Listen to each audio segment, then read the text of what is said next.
ما هو أول وجبة لأهل الجنة؟ إذن أصدقائي، هل تعلمون ما هي أول وجبة طعام وأول جواب في الجنة؟ إذا كان الجواب لا، فاستمعوا وشاركوا هذا الفيديو كتذكير إسلامي.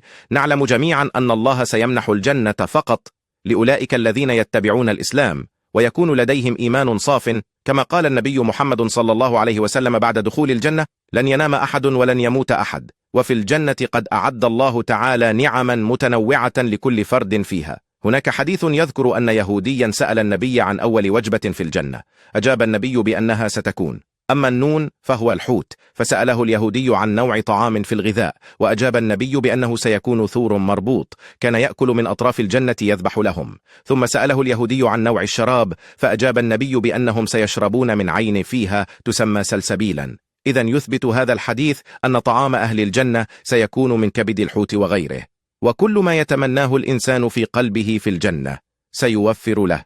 شاركوا هذا الفيديو كتذكير إسلامي، وقوموا بالدعاء بأن يجعلنا الله من أهل الجنة في التعليقات.